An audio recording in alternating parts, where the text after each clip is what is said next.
if you desire, chase after your dreams, you're tuned with nature, sing harmony with the stars, with spirit as your compass, you always know where you are.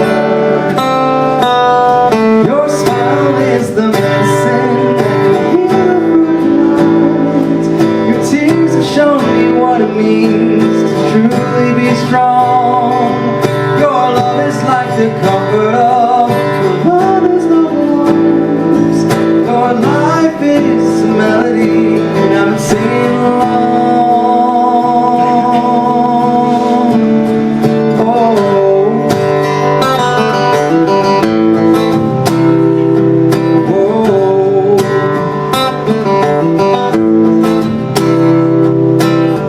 The drummer of your heart keeps a steady beat. The earth below you rises up to meet your feet.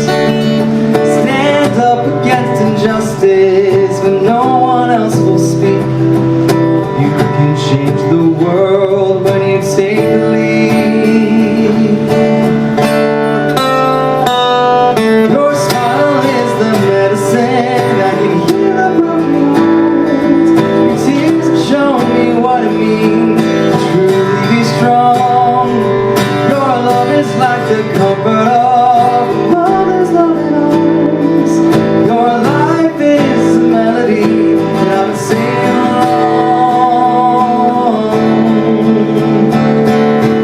We are the spirit that flows in the story unfolding, always growing. We are the river that flows in the world that's unfolding, never slowing. We are the spirit that flows in the story unfolding, always growing. Your smile is the medicine that can heal a broken heart. Tears show me what it means to truly be strong. Your love is like the comfort of a mother's loving arms. Your life is a melody. Oh, your smile is the medicine that can heal a broken heart. Your tears show me what it means to truly be strong. Your love is like the comfort of a mother's loving arms. Your life is a melody. Your life is a melody. Your life is a melody. And I've been singing along.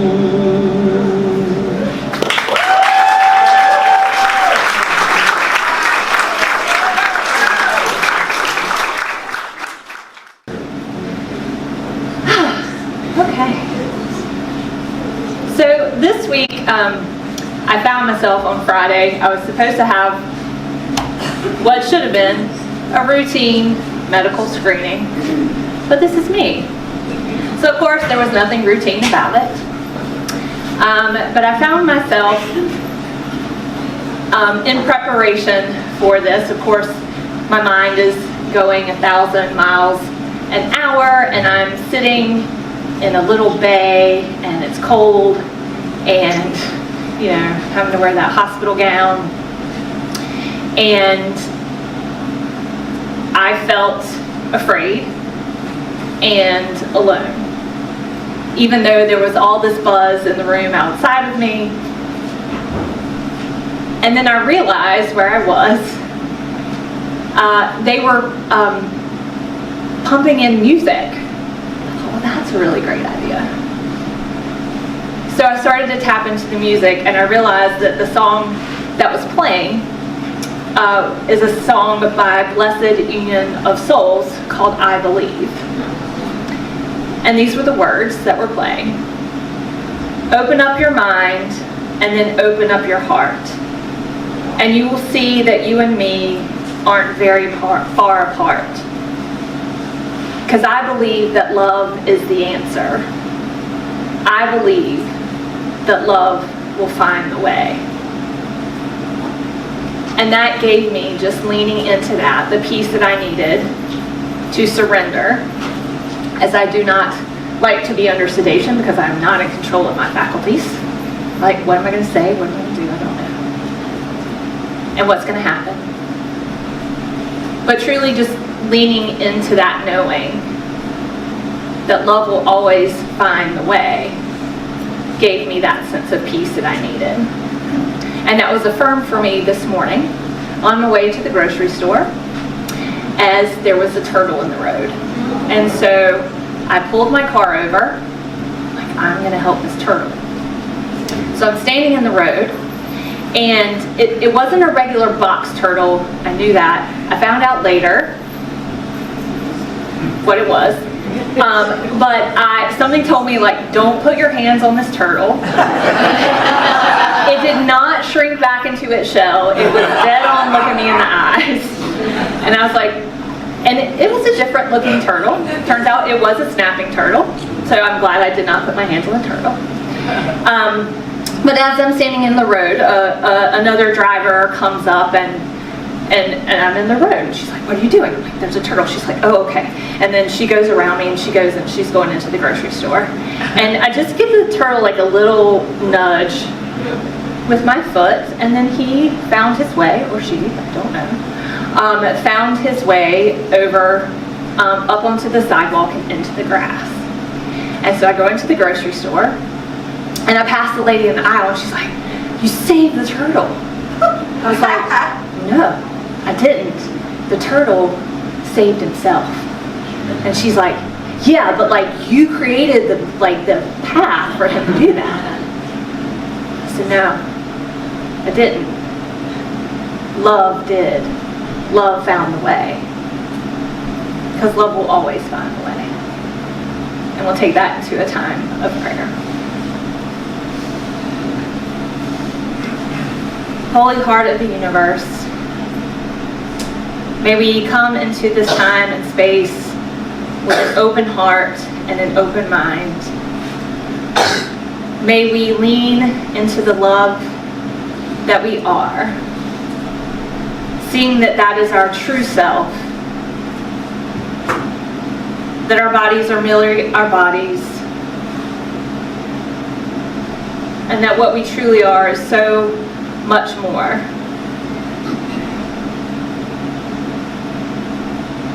So much closer to source, so much closer to truth,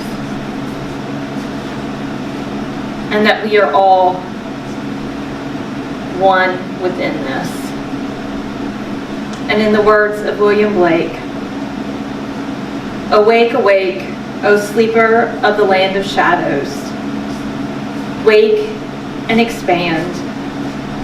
I am in you, and you in me, mutual in love divine. And so it is.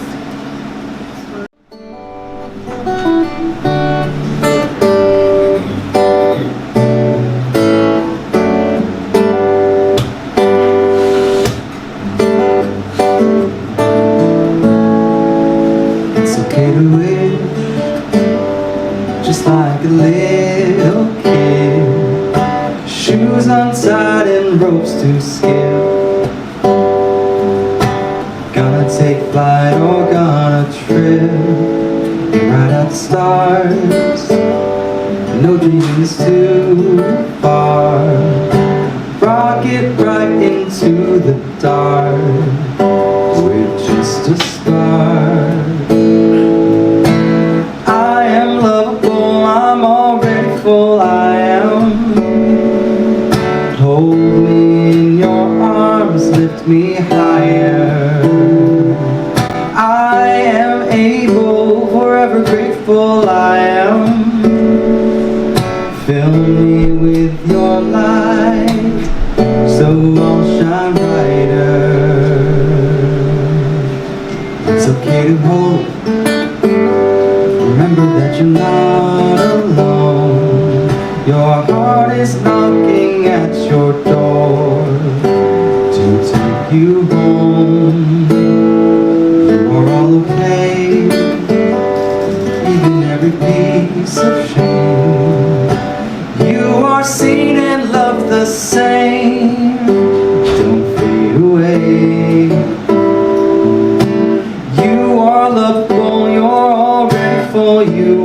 are, held in loving arms to lift you higher. You are able, forever grateful you are, filled with golden light, keep shining brighter. The world is more than it seems, our lives are beautiful things, our minds are such precious gifts. As it imagines, so it exists. We are lovable, we're already full. We are held in loving arms to lift us higher.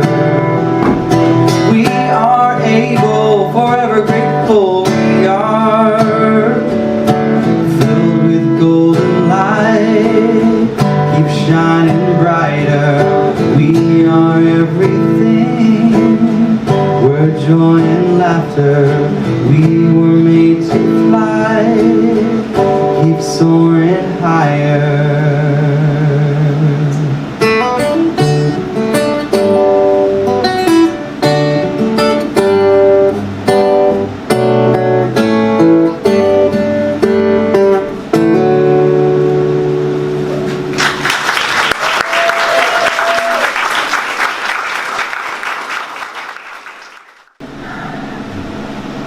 Do y'all see this? Olivia Shaw went ahead and framed our kids' art. This is our kids' art from a while back. See all that on there? So thank you, Olivia Shaw. She found this custom frame at the pawn shop, or the, what do you call it? At the Restore. And we got this beautiful thing. We're going to be putting it up in here. We haven't got the spot for it yet, but I wanted you all to see it again if you hadn't seen it. Our kids made these birds and put feathers on them. They have their names on there. It's fabulous, fabulous, fabulous. So there it is for today. Yeah. So this week I was thinking about, and I've talked about it before here, about how hard it is for us to ask for help. You know, and I always say, and you want some help, just ask for some help. Wouldn't that be great if you just asked for some help, if you needed some help? And, but this week, reading this book, I read this book, pulled this off the shelf. My good friend Maggie said, maybe we should use this for a book study. We're going to have a book study coming up in January and February in the new year. But she said, maybe this book. I've had this book on my shelf, I swear, at least a decade. I haven't read it. It's called How Can I Help? And it's written by Ram Dass and Paul Gorman. It was written in 1985. 1985. So I thought, well, maybe I should read that book, see if that's something we want to do.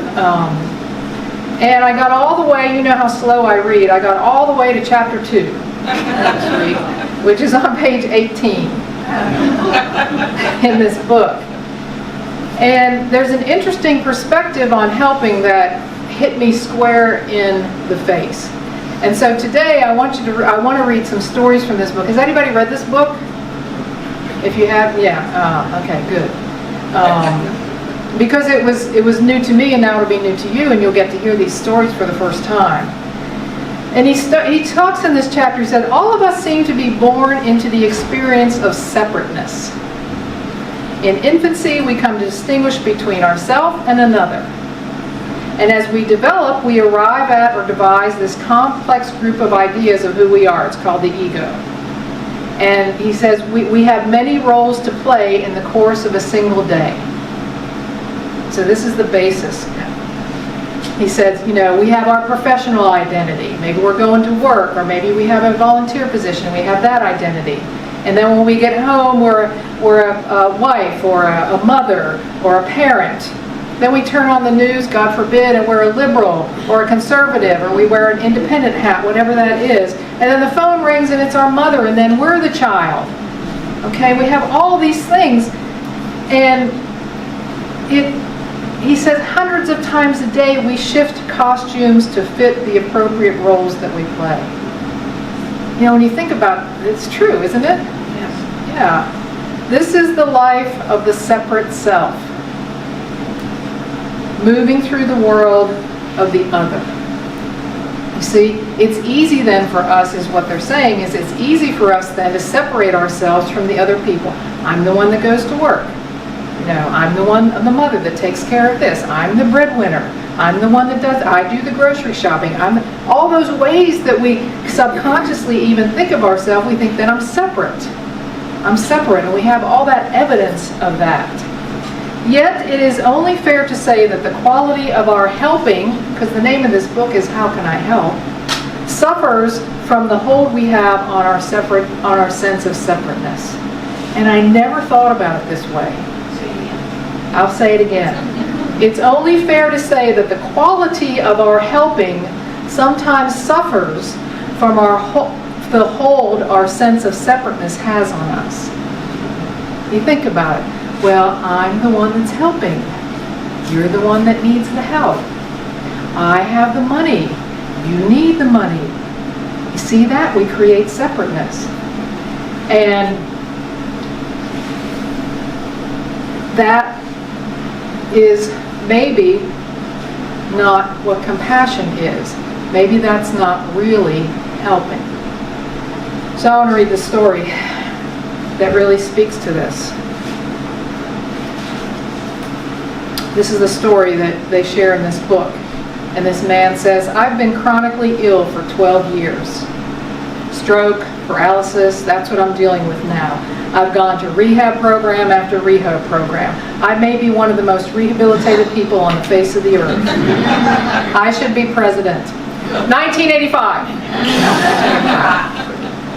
I've worked with a lot of people, and I've seen many types and attitudes. People try very hard to help me do my best on my own. They understand the importance of that self-sufficiency, and so do I. They're positive and optimistic, and I admire them for their perseverance. My body is broken, but they still work very hard with it.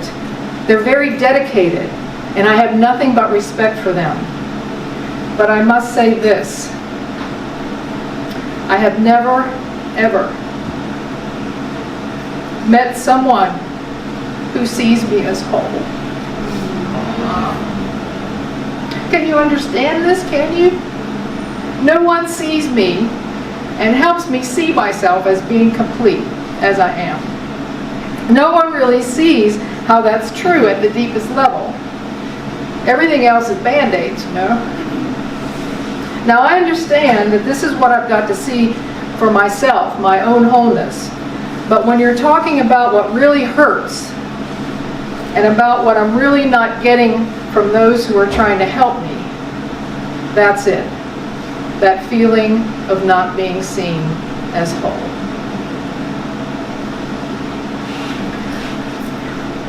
No wonder people don't want to ask for help. No wonder we don't. Because immediately, that's what happens.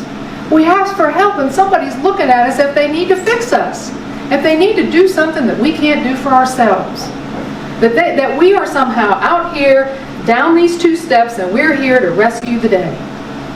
That's how it feels sometimes. Look at this man's story right here. No wonder it hit me square in the face. No wonder people aren't willing to ask for help.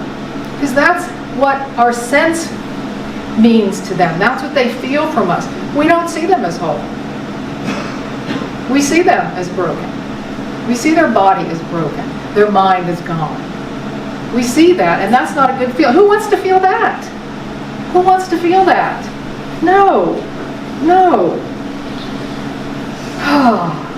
That story right there. That story right there. Here's another story. As an intern, part of my work was to travel around in teams examining patients. I would notice their look as we entered. Intimidated, apprehensive, feeling like case studies of various illnesses. I hated that. But I was an intern.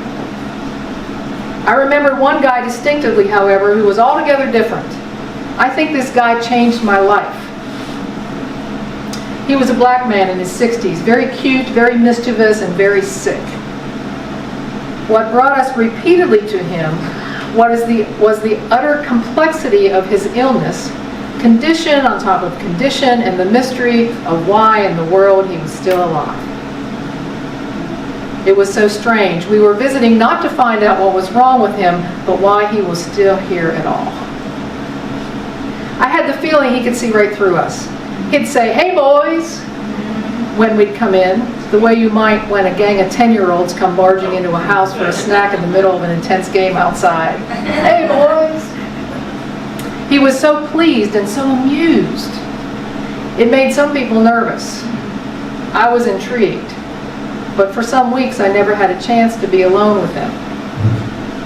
One night there was an emergency and I took the initiative and went to see him alone. He looked pretty bad. But he came alert a few seconds after I entered. He gave me a grin and he said, "Well?" Sort of like he expected me. Like he'd known how much I'd come to love him. That happens in hospitals sometimes. I imagine I look a little surprised at the "well," but we just laughed a minute and I stood there just so taken by who he was. And then he hit me with a single remark, half a question and half a something else. "Who you?" he said, sort of smiling. Just that, "Who you?" I started to say, "Well, I'm Dr." And then I just stopped cold. It's hard to describe. I just sort of went out. What happened was that all kinds of answers to his questions started to go through my head. They all seemed true, and they all seemed less than true. Yeah, I'm this or I'm that, and also, but not just, and that's not the whole picture, and the whole picture is blah, blah, blah, blah, blah, on in his head. The thought process went something like that. Nothing like that remotely has ever happened to me before, but I remember feeling very elated. It must have shown because he gave me this big grin and he said, "Nice to meet you." His timing killed me. We talked for 5 minutes about this and that, nothing in particular, children, I think. And at the end, I ventured to say, "Is there anything I can do for you?" And he said, "No, I'm just fine. Thanks very much, Dr." And he paused for the name, and I gave it to him this time, and he grinned at me, and he really did, and that was it. He died a few days later. And I carry him around today. I think of him now and again in the midst of my rounds, and a particular moment or a particular patient brings him back. "Who you?" For years, I trained to be a physician, and I almost got lost in it. This man took away my degree and gave it back to me. And also, and also, and also scribbled across it. And I'll never forget that.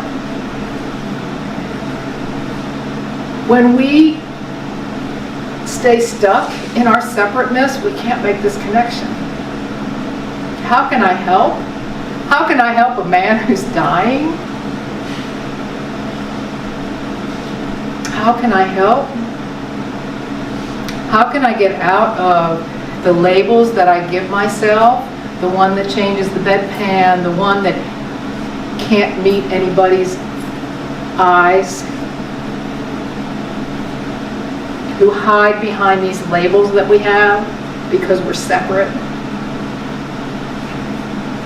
That's not helping. That's not helping. This doctor found that out. This doctor found that out. Really what they talk about in here is to rest behind the labels. To rest behind the label of therapist, the label of helper, the label of person in charge. Here's another quick story about person in charge. Somewhere. Oh my goodness.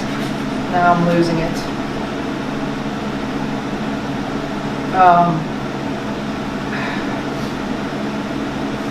I catch myself in self-importance 10 times a day.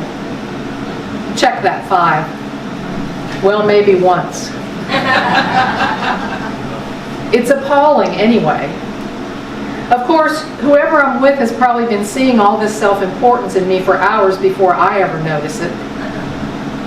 And my colleagues, they've been shrugging or giving up for years. So there's no sanctuary there. And I've stopped trying to hide it. Well, no, that's a lie. What I've really done is I've begun. I've just started to watch myself as I go through these little prances. I actually have this exercise that I perform sometimes. What I do when I catch myself being Mr. Administrator of Social Services is I get up out of my chair and I walk a few steps and I stand for a moment and then I turn around and walk back and sit down again. The one who is now seated is usually not the same one who was there before. I'm no longer that guy, Mr. Administrator, for a while anyway. I should add that this exercise frequently appears quite mad to other people in the room, particularly if they're there to ask me for some kind of assistance. This is the guy I've come to for help? You know, that's kind of funny. So I perform these exercises at considerable cost to my aura of authority, you understand. But it's definitely worth it. Freedom is priceless, worth whatever the cost. There it is. Again, do I want to be free from these labels and these ideas that I am here somehow to lay my skill and authority on everyone and help them out? And we don't always do that, but inside that's what we're feeling sometimes. Because we're separate. We're the one who's helping and they're the one who needs the help. We brought books today. Those of you who brought books. We brought the books to help out Cape Fear Literacy Council. You did good. And you did do good, but feeling as if someone is then less than because of that, that's not so good. That's not so good. That's not the way to help. That's not the way to help. I have one more story in here that I want to share with you. I don't think I can say it any better, that's why I'm sharing these stories. I think you'll remember these stories far longer than anything I could say. This is a story about Marie.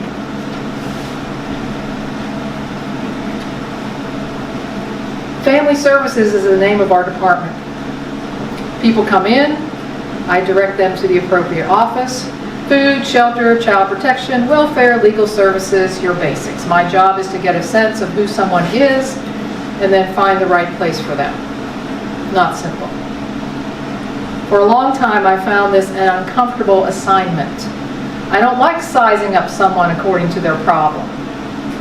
It may help them get to the right office, but it also reduces them somehow. You see that? It reduces me too.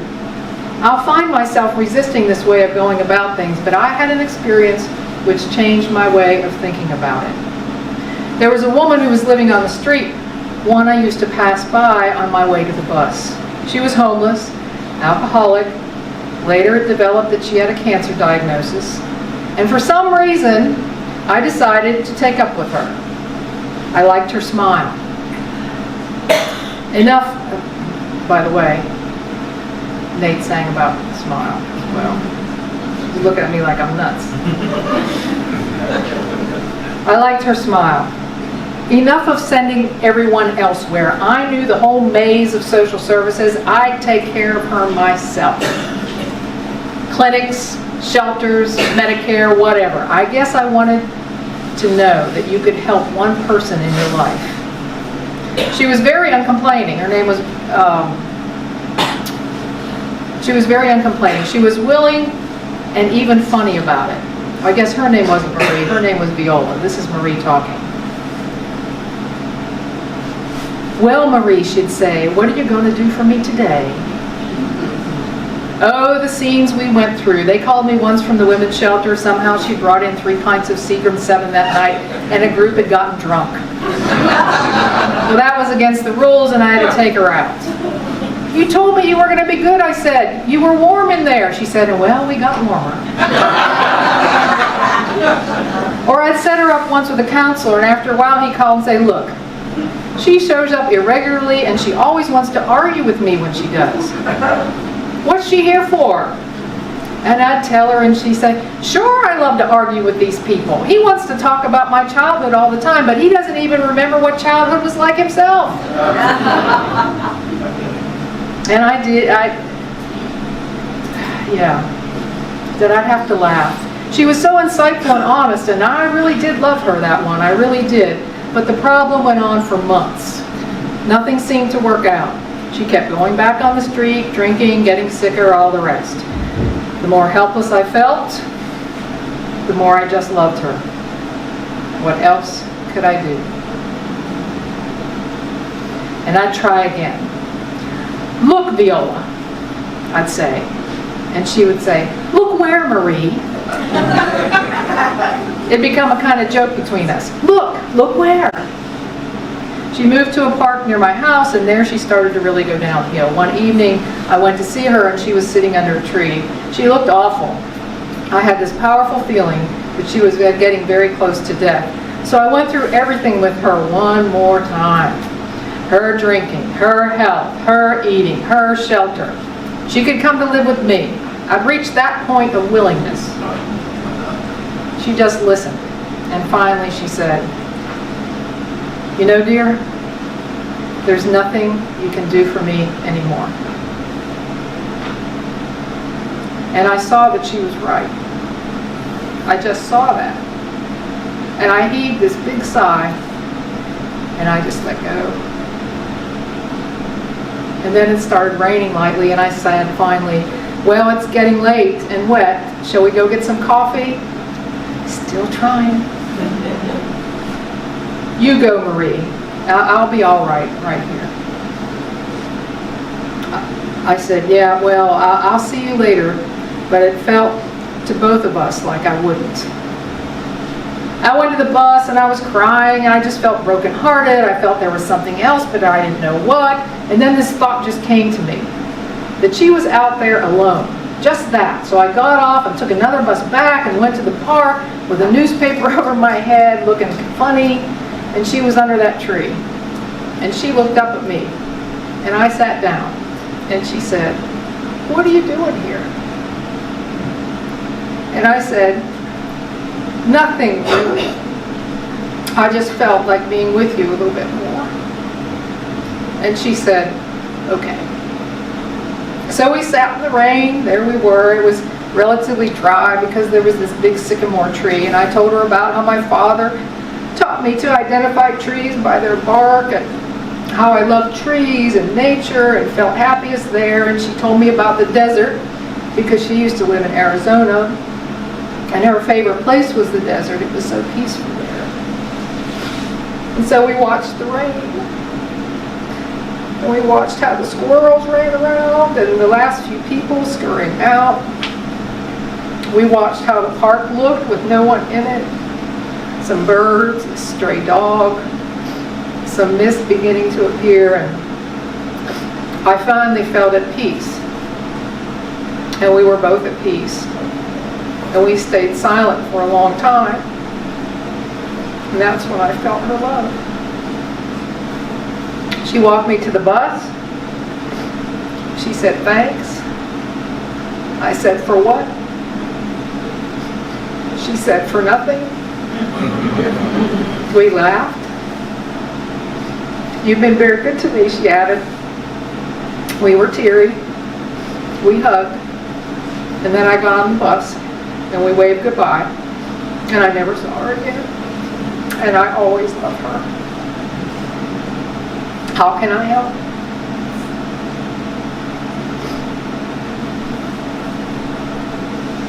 What we have to offer others will come from our sense of unity, from our sense of connection.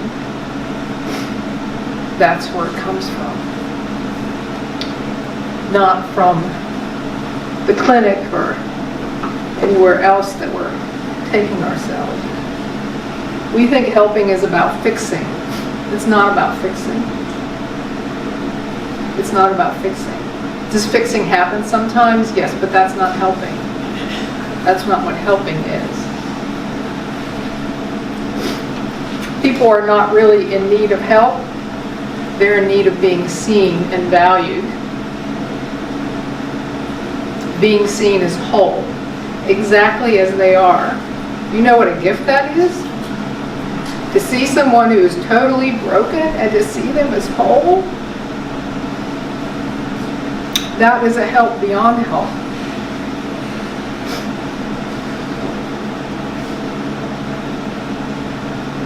To see the wholeness beneath the brokenness. To rest behind the labels and just be and find that connection.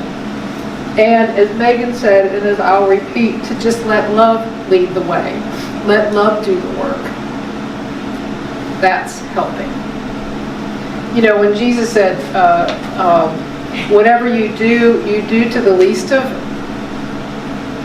of those, whatever you do, it was more than just the doing part. He was trying, in my opinion, he was trying to tell us that whatever you do matters to the whole. And the further we separate ourselves from people that we see as broken, the less we are able to lift the whole. Because whatever we do affects the whole. Seeing someone as broken affects the whole. Seeing someone as whole affects the whole as well. How can I help? How can I help? I hope these stories give us a clue and help us really help.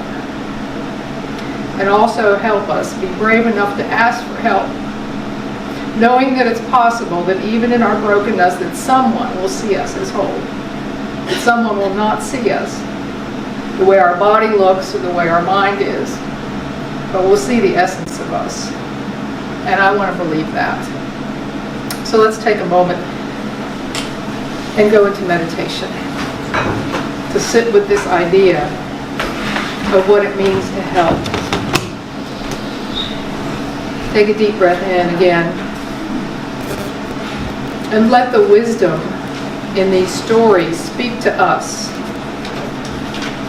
Let the wisdom of those who were helped, those who made the effort to help and found out something amazingly simple. That in all of our doing, in all of our giving, the most important part of it is to see all of it as whole and complete as it is. To see and know that we're one with it all.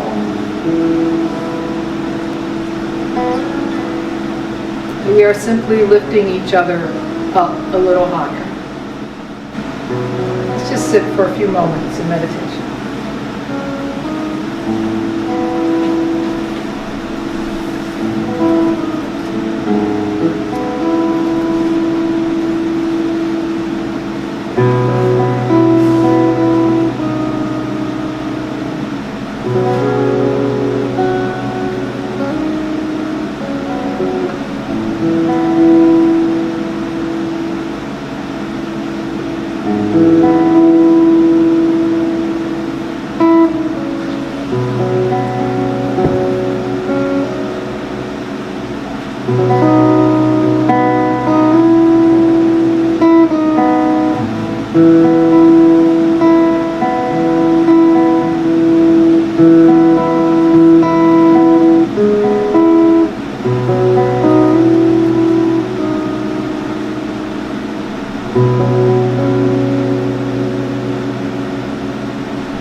We'll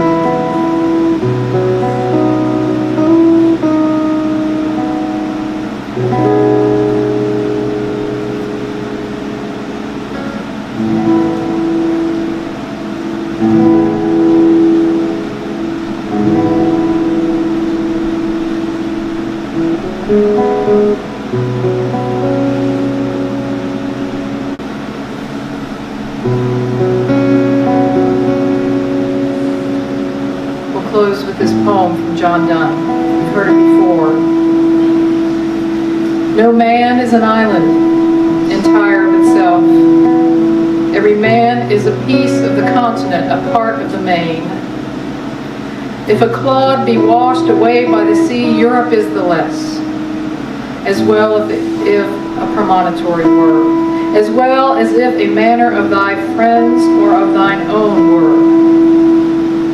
Any man's death diminishes me, because I am involved in mankind, and therefore never send to know for whom the bell tolls. It tolls for thee.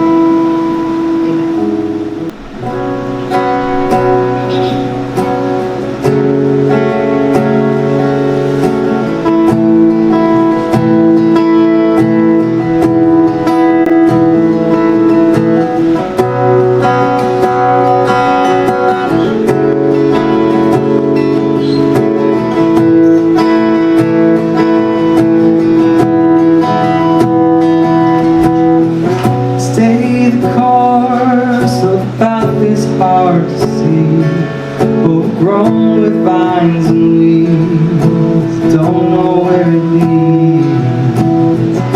Never lost, even if you feel like you've been tossed deep into the woods. This path you're on is made for you.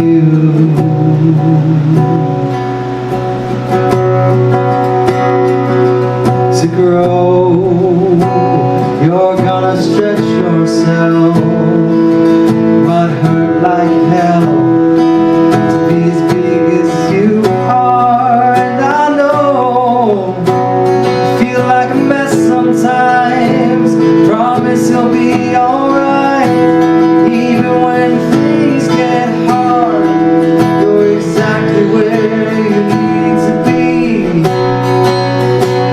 Trust yourself and hold the key.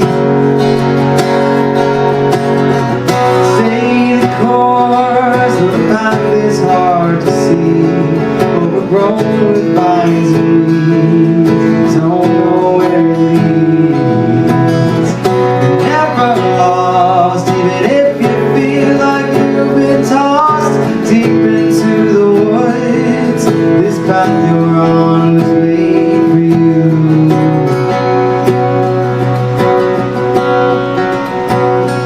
Take it slow, there's no need to race to the end.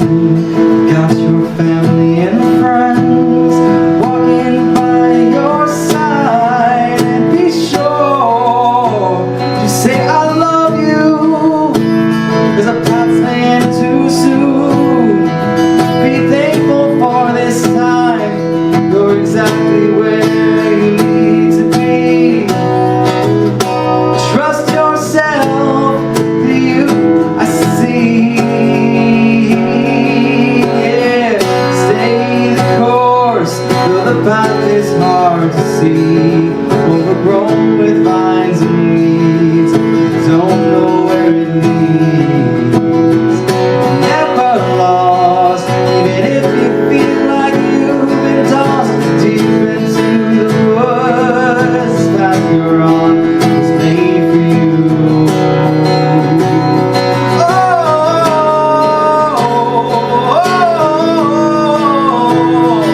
This path you're on was made for you.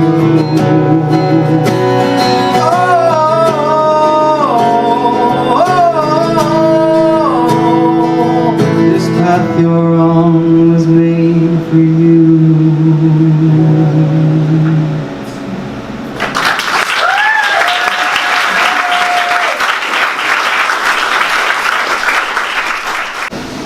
May I be filled with loving kindness, be well. May I be peaceful and at ease. May I be happy. May all beings be filled with loving kindness. May all be well. May all be peaceful and at ease. May all be happy. I'll see you next week.